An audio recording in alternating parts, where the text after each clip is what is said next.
So friends, I should say we are fortunate, really fortunate this afternoon because Professor Vijaya is with us. He is an outstanding researcher in the field of photonics and a good teacher also. And I take this opportunity to welcome Professor Vijaya. Now I will introduce her short biography. So Professor Vijaya is an academic and an experimental researcher interested in all topics of research related to optics and photonics. She is currently a professor at IIT Kanpur. She was the head of the Department of Physics during 2018-2021 and of the Center for Laser and Photonics for 18 months during 2017 and 2018. Prior to moving to IIT Kanpur, she worked at IIT Bombay during 1997 to 2011. She completed her MSc and PhD degrees from IIT Madras. Her research work includes nonlinear optics, fiber optics, nanophotonics, optical devices, miniature lasers, antennas, and metasurfaces, all with an emphasis on applications. Physics and optics-related outreach effort for school and undergraduate college education is one of her passions, and she has received funding for this from international sources. She is a senior member of OSA, the Optical Society, SPIE, and IEEE. So with this, I invite Professor Vijaya for delivering her class. Please, madam. Thank you. It's my pleasure and a great opportunity to be able to talk about this particular topic. It's a simple topic in one sense because some examples are known to all the participants, and there are examples from nature which all of us would know. So it's interesting that such a topic, which is considered a cutting edge topic, actually has examples in our backyard. So with that, and thanking the organizers, I will begin my lecture. I'll start sharing. So I'm going to talk about periodic structures, especially photonic crystals. And this is a web colloquium on nanoscale interactions. So I have to switch to that point in course of time during my lecture. You're seeing a picture on the screen. This is of a bird which is usually seen only in the autumn season. And you can see a part of the color of this particular picture, right? This color on the bird and the color of the leaves are similar. But they are because of two very different reasons. The leaves have this color because of the pigment, the chlorophyll, most of you are aware of, and the color on the bird has no pigment. It's because of periodic structures. That's the reason I have chosen this for this talk. I come from Kanpur, Indian Institute of Technology, Kanpur in Uttar Pradesh. Maybe because I'm closer to the Himalayas than Kerala is, we see these birds in the autumn season, which is not very common in South India. This is the outline of my talk. I will introduce some of the topics, well-known periodic structures and optics, known to all MSc students of physics. What are photonic crystals? Examples in nature. How do we make them? How do we characterize them? And what are the governing equations? After this is about 10 slides. Then I will go to advanced topics, nanoscale aspects, and some of the research which is reported in photonic crystals. End with what is the focus today. So this should be, again, another 10 slides or so. I'm showing you two pictures here. Both are examples of photonic crystals made in my lab. This one, the one on the left, is made by one technique, and the one on the right is made by a different technique. So techniques may differ, but the sample applications might be the same. So let's see how this goes about. Now, familiar periodic structures in optics. All of you have seen this or used this. Diffraction grating. This has a number of lines, and if you shine, let's say, monochromatic light, green light, you will see this pattern. And if you use white light, then you will see this color pattern. But in this color, you will see that the color is dispersed, right? White is in the middle, but there are colors on both sides. So you will say that the purpose of diffraction grating is to disperse the light. What is interesting is this is a periodic structure, but periodic in a direction perpendicular to light propagation. What is the factor that influences this pattern is the slit separation, the distance between the slits. Interestingly, the slit size plays no role, in the sense it will increase or decrease the intensity of the pattern, but it will not change the pattern itself. However, if you go for the other example of multi-layer interference, here light is incident and it is periodic in a direction along the light propagation. So in this direction, it's periodic. These two colors imply two different refractive index materials. What does it do? It gives you reflected and transmitted spectra. And these two spectra are complementary. Reflection will be a band shown in red here, and transmission will be complementary to it. Interestingly, other than its periodicity along the light propagation direction, the factors which influence are the layer thickness, the refractive index, and the number of layers. Now, between these two, even though it may appear that they spectrally resolve the incoming light, there are differences also. Now, any periodic structure you have, you will ask these questions. Where is the periodicity? What does it do? What is the equation? And are there advantages and disadvantages? So advantages should be used, disadvantages should be overcome. So how to do this is where photonic crystals will come in. Now, I'll tell a bit more about these because I want you to appreciate where the photonic crystals get their advantage from. So in diffraction gratings, all the slits are of the same size, but in multi-layer interference, all layers are not of the same thickness. Alternate layers are of the same thickness. And there is an optimum thickness. There is nothing like that in gratings. And the spacing is constant, but need not equal the slit size.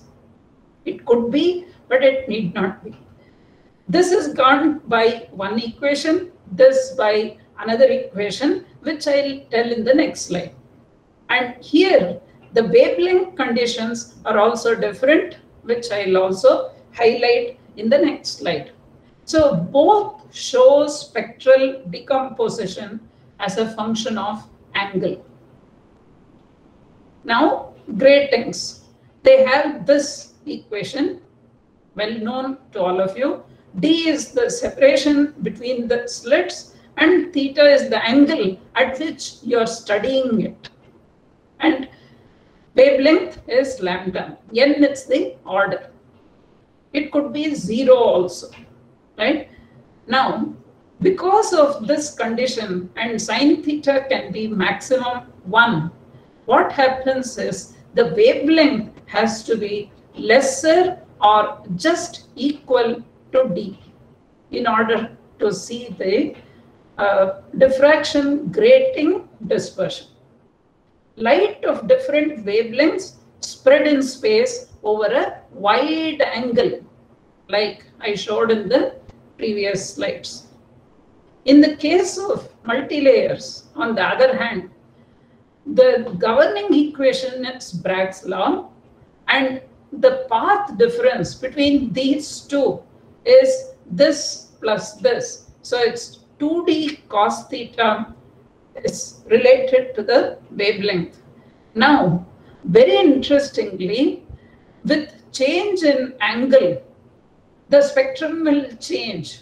Now, one more point I should say, if you incident light, let's say white light, at this theta, you will get a spectrum, a narrow spectrum at the same angle, and the rest will go here in transmission.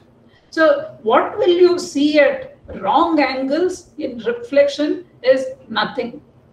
So you will see at this angle and nothing elsewhere in reflection. And in transmission, of course, you will see along this line. And interestingly, this high reflection wavelength band, because it shifts with angle, I am actually picking up theta, putting it 0. I'll have wavelength twice D. Remember, D is the combination of light green plus dark green, that much thickness, right? So wavelength is not less than D. However, if you change the angle, oblique incidence, if you go to, let's say, 89.9 degrees, right, almost grazing incidence, what you will see is the reflection wavelength, instead of being here, it will shift, and the wavelength can go down to D by 300. This 300 is merely because of the angle I have chosen here. That means it can be greater than D, but it can be lesser than D as well. How did we get this advantage in going from this to this? Is because of the periodicity in the direction of propagation.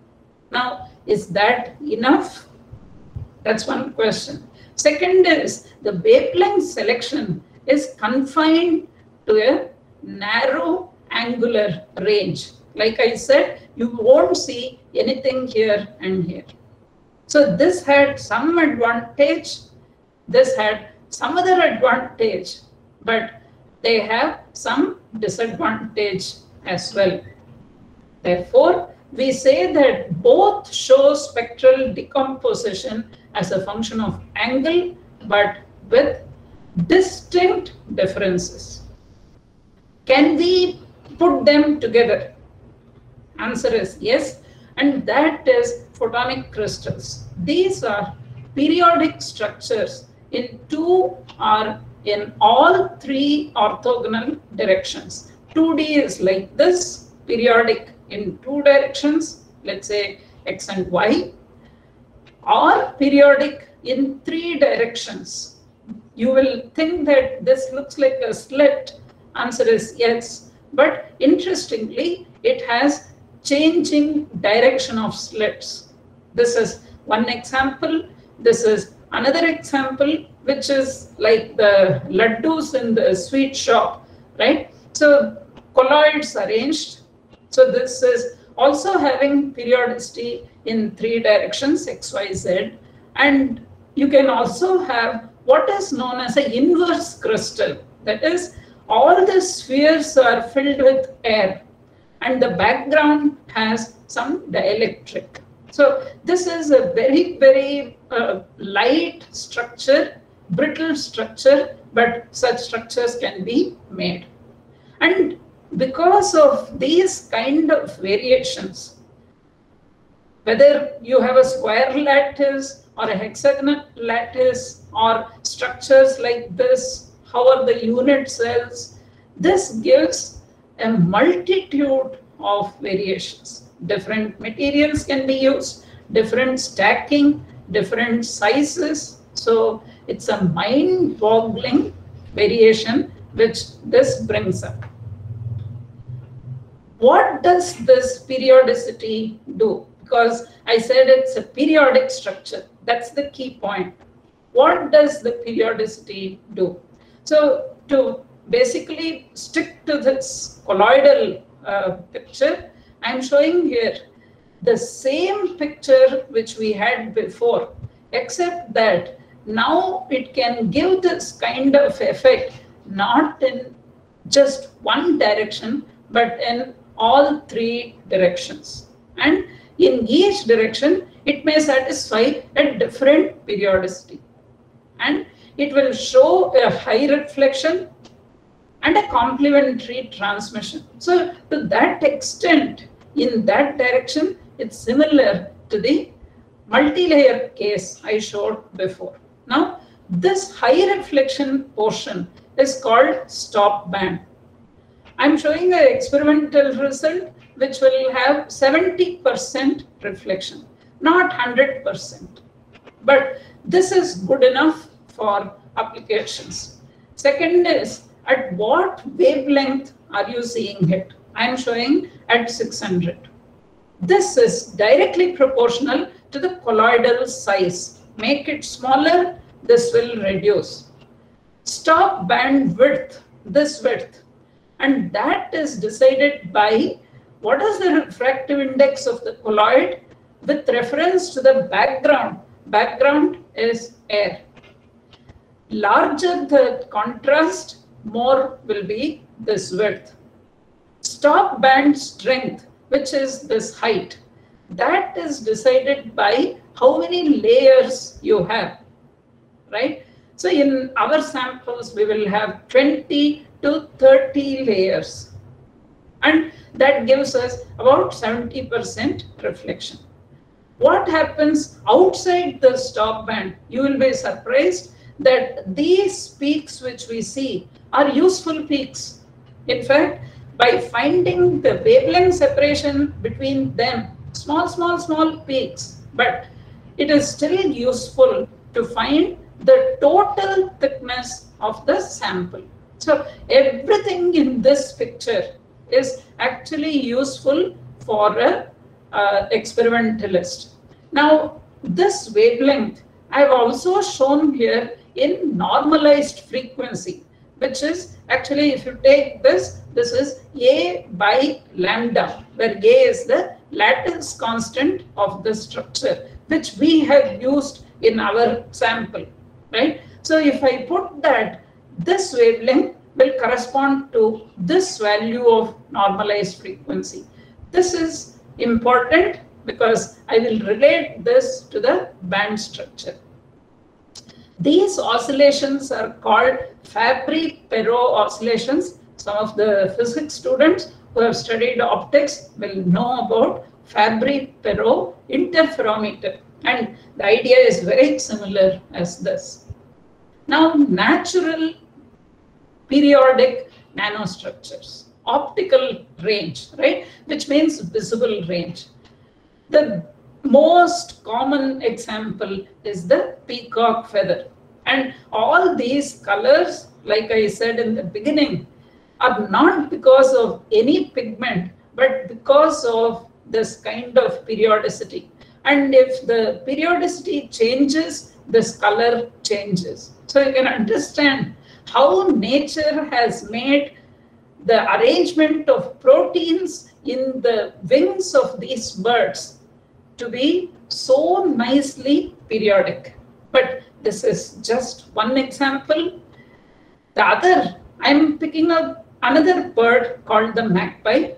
In this, what's interesting is its tail has one periodicity and its wings have another periodicity. When I say tail, it's not like tail of an animal, but tail wing of the bird, and this is main wing of the bird. And these have different lattice constants, and these are such precise numbers for all the birds of that type. These are gemstones. You would have seen people wearing opal gemstone in their ring or as jewelry, and these are also periodic structures, and they have these excellent colors because they have a number of periodic arrangements within the crystal. Insects, all these beautiful insects. Most of us don't like insects, but they are beautiful nevertheless, and you can see that they have these periodic structures giving them these colors. The last example is the most beautiful. Phytoplankton. Some of you would have heard this word in yesterday's news also, where phytoplanktons are blooming. These are plant-like organisms which live in the sea, and these are the maximum contributors of oxygen on Earth. And yesterday in the news they were showing phytoplankton is blooming in some of the seas, and NASA has photographed these, and you can see their colors and their arrangements. Amazing work by nature. How do we fabricate? I'm giving just one example. Take a colloidal solution, and this is small amount of solution, okay, microliters of solution, and these are colloids of the size of about 200, 300 nanometer in our work, and put them on a substrate like glass and let it dry. That's all. 3 hours, you will see that the water evaporates, and these would have arranged themselves in a nice arrangement as shown here. This is a picture from one of our samples. What's interesting is these will have defects because colloidal self-assembly is a kind of defective arrangement. It's not the best way to make photonic crystals, but it is a sufficiently good method, as I will show as I go along. Now, it will have what is known as a void in the center and these arrangements. If I take a small portion and magnify, you will see these cracks. And if I take a small portion, further magnify, you will see this beautiful arrangement. This is scanning electron microscope images, and this is the reflection spectrum showing about 70% reflection. We also make photonic crystals by other techniques in my group, and one of them is focused ion beam, and the other is electron beam lithography, and these are examples of those samples. However, I will not tell too much about these samples. Maybe I will tell one of these in one of my slides, but not much more, because I believe that these inexpensive samples are sufficiently good to make very interesting studies. Once you make, you should characterize them. And characterization is not just by one technique. You should use several techniques for them. This is in an optical microscope. If you see a uniform color, then you know the crystal has grown well. Here the scale bar is 500 micron. If you go to a scale bar of 1 micron, you will see this kind of arrangement. And if you further increase the resolution, 100 nanometers, you will see these colloids. And at each of these cracks, if you actually take the SEM image, you will see this beautiful arrangement in the depth also. So as I said, we make our samples with 20 to 30 layers based on what concentration we have started with. And this is similar picture, just to show, which I showed before also, is to show that it's periodic in all three directions. If you do a atomic force microscope imaging, you will find this top surface profile, and this helps to find the size of these colloids very precisely. If you do a transmission electron microscope image, you will see these flower-like patterns. So that is coming because of this arrangement, which is called ABC stacking, which is for a FCC crystal. Lastly, this is a simple digital photograph, and this is the void which I showed you in the previous slide as a big void. Actually, it's as small as this. If you don't look for it, you may actually miss it. And the sample size is nearly an inch on both sides. We can make much bigger samples as well. Now, we also make these samples with inverse crystals like this, where these are filled with air.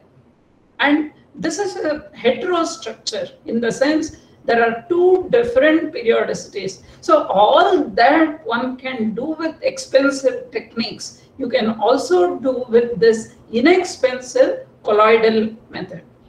I am showing two more pictures of colloidal arrangement, just to remind you about the laddu arrangement of the shops, right? Just to tell you that there are a lot of stacking faults, and this reduces the reflection from 100% down to 70%. So we don't claim that these samples are perfectly made crystals. No, they are not, but they are useful. Governing equations, this entire set of samples are called inhomogeneous medium. What does it mean? It's not having the same dielectric constant in all directions. It has a epsilon, which is a function of direction. Once you have it, you call it an inhomogeneous medium. The wave equation will have this epsilon, which is a function of x, y, z. Now this is for electric field and this is for magnetic field. Now once you have an equation like this, you cannot take the curl of this very easily, because this has space coordinates, this has space differential. So one has to solve these equations only computationally. And if you do it, what do you get? There is a theorem called Bloch theorem, which is known from solid state physics, which says that the field inside a periodic structure takes on the same symmetry and periodicity of the structure. This is a very powerful theorem, and this is useful not just for electron flow in solids, but also for light in a photonic crystal or a periodic structure. Now, if you take a periodic structure like this, this is actually a rectangular lattice, A, B, and C are different. I don't know if it's fully clear, but the solution, the Bloch solution, Bloch modes are called solutions of these equations, and one Bloch mode, especially for this structure, is shown here.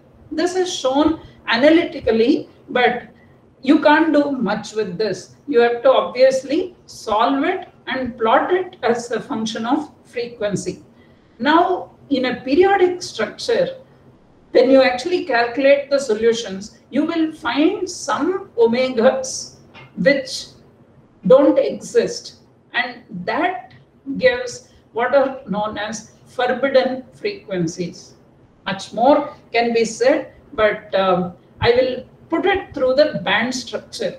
Some of you who know solid state physics will know about band structure of electrons, but these are band structure for light. Now, the idea comes from solid state physics, And this plot is called the band structure, and this is the density of states. In the lectures yesterday, I was seeing the speakers talking about density of states. These are very similar to the semiconductor density of states in the sense of their utility. So what does one do? One takes a periodic function for the dielectric constant in the wave equation which I showed you, find the solution computationally, and plot omega versus the high symmetry directions. Now, in this plot, y-axis is shown in reduced frequency, which is a by lambda. And there is a reason for this. I will not go into it, but this is not the absolute frequency one would use for, let's say, RF sources. X-axis are the different high symmetry directions shown here for FCC crystal. All that you need to understand is when you put a periodic structure, not just in X-axis, but in X, Y, and Z-axis, you will get this powerful high symmetry directions, because no two direction, the diagonal of a square is not the same as side of a square, right? So you get these high symmetry directions. What is important is this shape, right? So this is showing the allowed frequency in this direction. All the frequencies up to this value are allowed, and there is this blue is I'm highlighting to say that there is no allowed frequency in this direction, and there is no allowed frequency in this direction somewhere else. So the frequency range changes, but this frequency is allowed in some other directions. This red shows that there is no allowed frequency at this value in any direction. Therefore, this is called a complete band gap, and this is called a pseudo gap, also called stop band. The experimental result which I showed you before was the stop band. Now, if you see the density of states corresponding to this calculation, at this point where there is only a pseudo gap, you will see that the density of states touches 0, but regains very fast. And if you are at a complete band gap range, it remains 0 for some range. This solid line you are seeing is the density of states in a uniform medium, homogeneous medium. And this is the density of states in an inhomogeneous periodic medium. Two things. One is you may have complete gap or pseudo gap. And at incomplete gaps, the density of states reduces but doesn't really remain 0 for a range of frequencies. So you should, if you are working here, you have to choose the frequency very correctly. Second, these band edges on either side of this depth, you see that this is deviating from this line much more. So band edges are useful, and band gaps and stop bands are also useful. Up to this was basic topics. Now I will go to advanced topics. Let's go. First question. What is the confinement at the nanoscale? Because this colloquium is about nanoscale. We saw that these layers, the periodicities of 200, 300 nanometers. So we are in that range. But you learnt about a confinement in the previous lectures. Here, the optical confinement is slightly different from the previous lectures, in the sense you know about optical confinement even before this colloquium. What is that? You have heard of optical fibers, which is refractive index confinement by total internal reflection. Light is forced to go in a fiber in the core region, right? Then you have also heard of laser cavities, where the physical confinement by mirrors at the end. What happens at the nanoscale? Conventional ideas break down. Question is why? Answer is, when you make the wavelength comparable to the periodicity, you can't write a plane wave solution or any of those known solutions. Plane wave, spherical wave. What is the solution?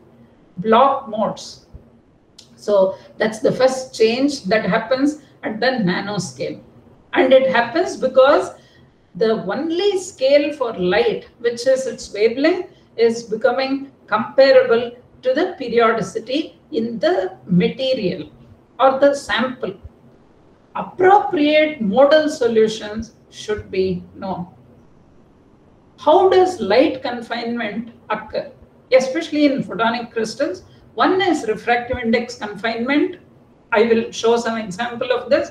But you also have confinement coming because of the stop band effect. I showed you how high reflection occurs, and it is a directional effect. So light can be confined to small volumes by design and of suitable frequencies as well. One more factor which is much more exciting is group velocity can become zero at the band edges. I'll show this. So this portion, this black line, this black axis is nothing but what is taken from the band structure I showed before. So just I am showing it as a bigger picture. However, we have also calculated, so this is omega versus k. We have calculated its derivative, d omega by dk. Now, when this becomes flat, the group velocity starts at 0.7 of the speed of light and goes to 0.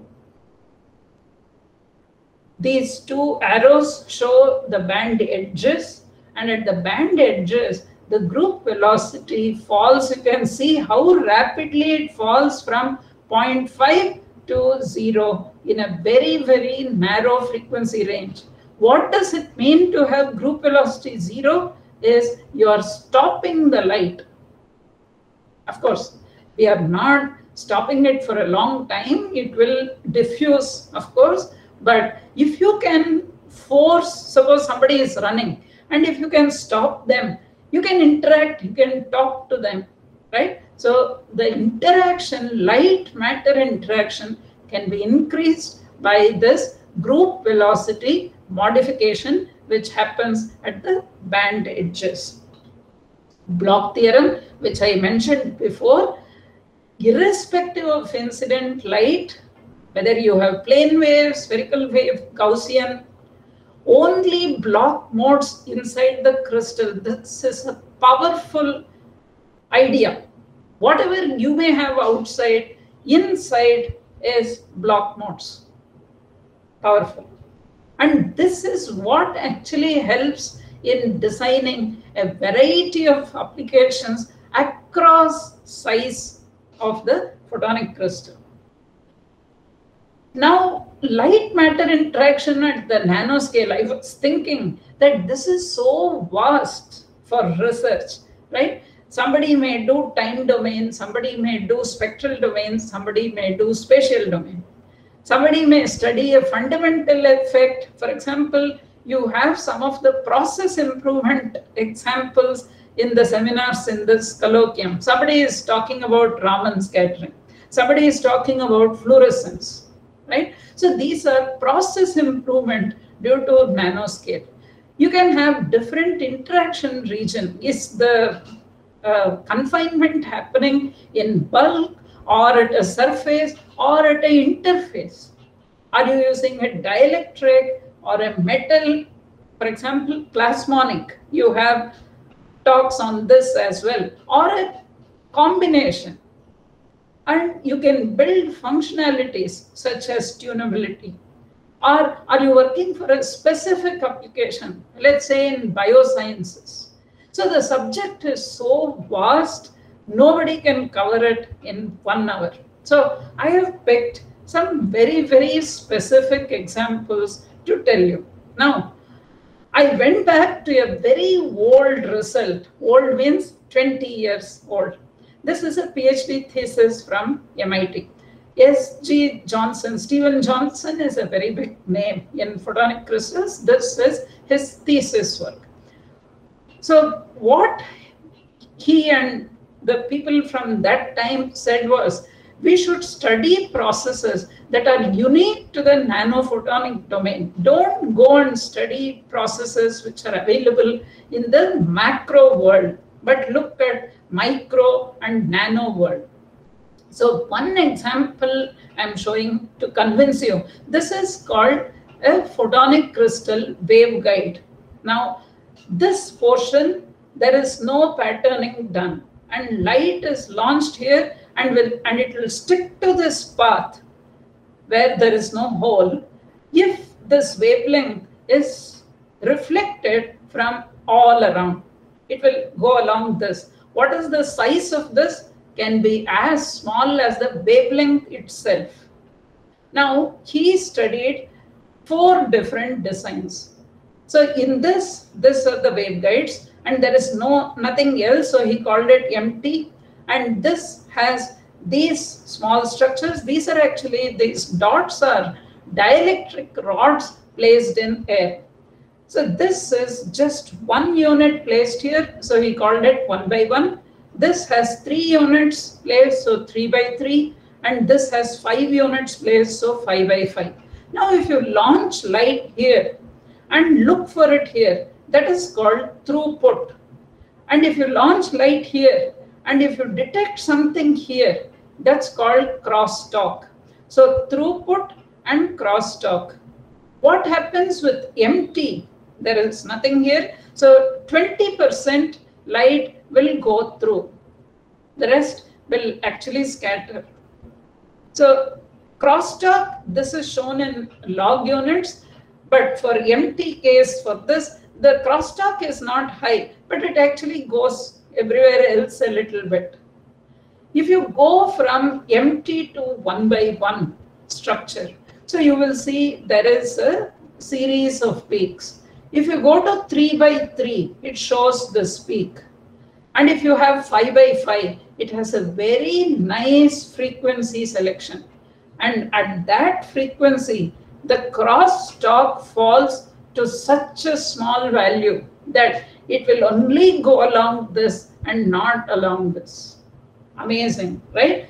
Okay, waveguides were known much before photonic crystals came. So what happens in a standard waveguide? So these are also optical waveguides, but not having the photonic crystal around. And this has no holes, this has holes. The holes actually give you a cavity resonance effect.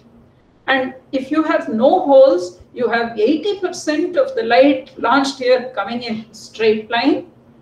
And if you have holes, you have a resonance condition. But this width is large. And crosstalk is, of course, reduced, but not as dramatically as the previous scale. This itself should convince you that photonic crystals work in a domain which is very different from the other optical waveguides we are familiar with. Why should we study photonic crystals? So I will give you a few slides on this, and I will stop whenever the convener says it's time up. Okay, because this is to sort of tell you what all are going on. Obviously, this is very, very big subject and cannot be confined to a limited time. One of the reasons is miniaturizing existing devices. Can I make a small size laser? Can I make more efficient detectors? So if you want to make a laser, you will go back to the same picture I showed before and use a wavelength of excitation which lies not at this but somewhere else, so that that light enters the medium, excitation wavelength outside the stop band, but emission wavelength inside the stop band.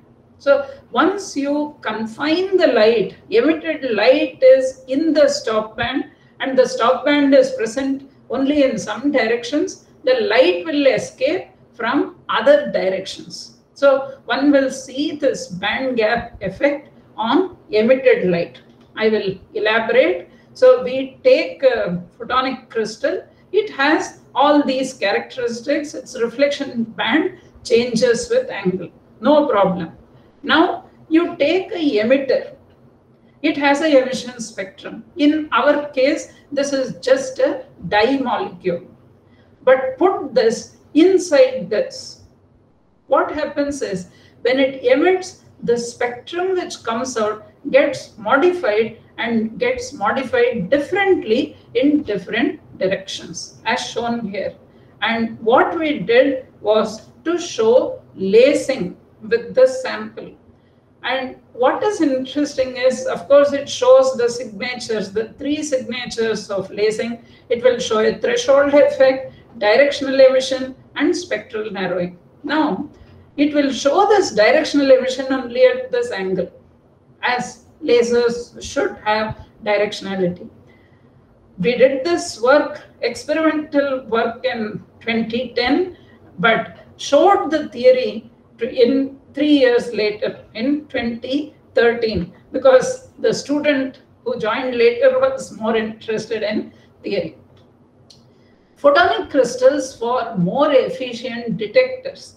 There are 2 major problems with detectors. One is conventional PV device, such as your solar cells. Incoming light gets absorbed, but unabsorbed light is lost.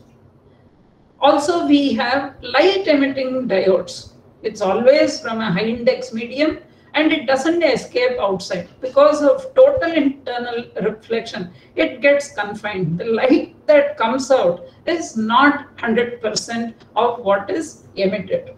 Can you correct this? Answer is yes. You can use photonic crystals for better light utilization. In the sense, you can make it get absorbed much more. Second, you can also use it for efficient light extraction. In the sense, because of this bending of the beams, more light can come out. Of course, these 2 are complementary designs. And I want to mention here that this is not just the photonic crystal I showed before. This is a heterostructure. In the sense, it is a patterned photonic crystal. So it can do these interesting things. Photonic crystal, this is a 2-dimensional sample, and polarizers in the near infrared are not many in the market. Therefore, we decided to design a photonic crystal slab as a polarizer. I will not go into too many details, but just to say that it has a wide angle polarization at 1550 nanometer, which was our target. But what is interesting, why is it so different from normal polarizers, is because if you launch unpolarized light, you will get one polarization in the plane, another polarization in transmission, and maybe a third polarization in reflection. So you can get linear polarization, elliptical polarization, same incident light, unpolarized light. I am sure such ideas are simply beyond our normal imagination. Let's say a 12th standard studying child will not even think of such questions at the school level before. When I was studying, I wouldn't have thought of this. But today, a MSc student can actually do these projects and understand how the subject is so very vast. One more reason, why should we study photonic crystals? You can make exotic devices unknown from standard optics. Can we make a fiber, an optical fiber, which is single-moded for all wavelengths? Can we make white light generation from optical fibers, not just white light, coherent white light. And these have been demonstrated. These are all cross sections of photonic crystal fibers. Of course, there are different types here. Some of them have air as the core, and some of them have a solid core and a patterned cladding. So depending on how the fiber is designed, it will give different effects. For example, this is white light generation. A fiber like this can generate light with its spectrum ranging from 500 nanometers to 2300 nanometers. Amazing demonstration. In addition, you can also make all these kind of patterns coming out of the fiber. Are they just beautiful? Are they useful? Answer is they are highly useful, because you might be able to make optical tweezers with them. You can hold on to some of the structures and move them where you want, depending on the shape of these profiles shown here. And photonic crystals for negative refraction. Now, if light is incident, it normally, and if this is a high index medium, you expect it to bend towards the normal, but be on this side of the normal. But it will actually bend in this direction, which is called negative refraction. Same here, when it comes to this interface, it reflects and it actually goes out like this instead of going out like this. Now, my group has also worked on negative refraction, and this is that honeycomb photonic crystal slab I mentioned at the beginning of my lecture. And this will have no sphere in the center of this hexagon. To that extent, it's different. And you can see the refractive index is negative in this range. So this reduced frequency can be converted to real wavelengths for light. Why should we study photonic crystals? Third, basic understanding. Third reason. Now, you might be interested in something as basic as what is the minimum threshold I can have in a laser, or single photon generation.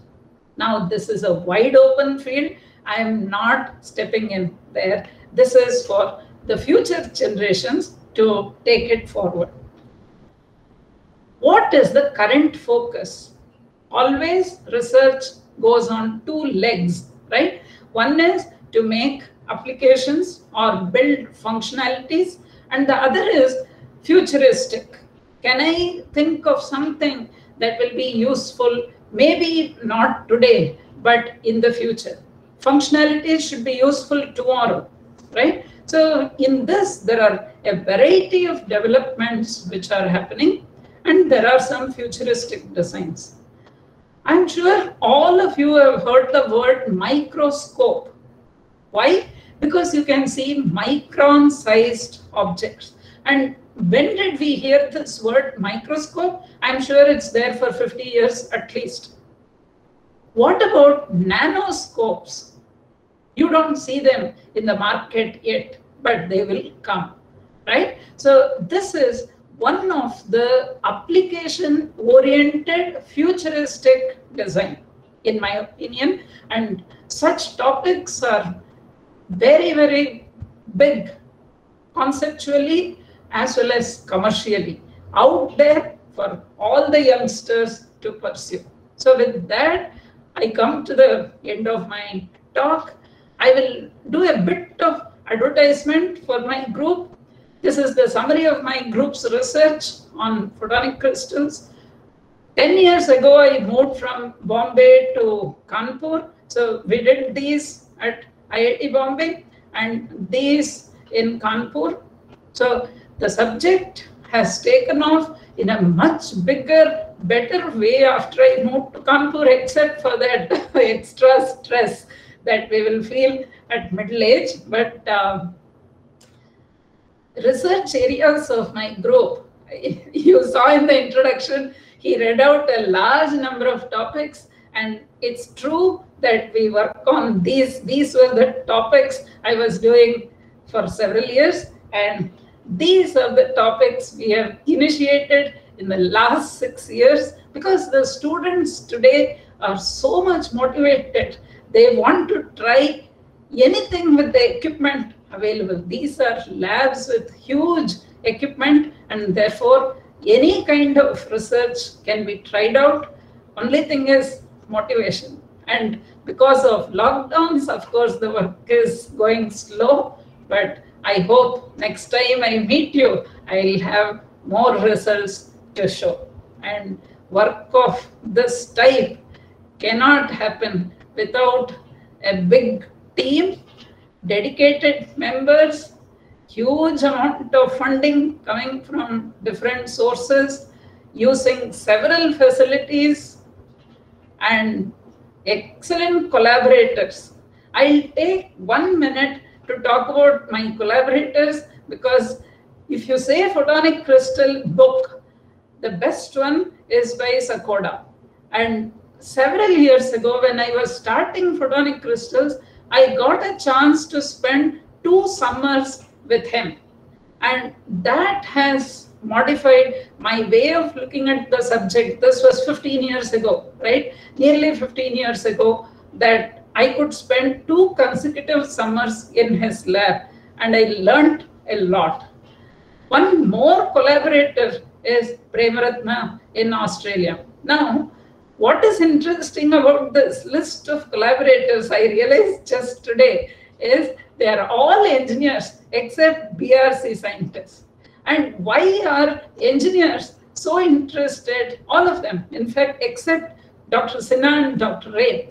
Others are all engineers. And why? Because of the power of mathematics. So they are all, almost all are theorists except Shilpi, who does both theory and experiment.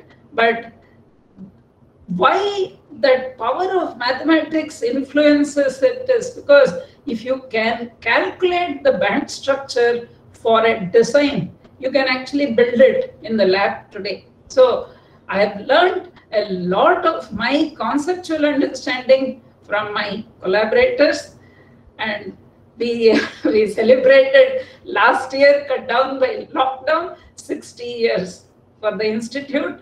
And our campus has a lot of peacocks, so I'm showing you their feather. And this was, interestingly, the logo for the Diamond Jubilee. And this is something all of you, I'm sure in Kerala, this is a prayer song, right? Asatoma Sadgavaya. So lead me from darkness to light. Thank you.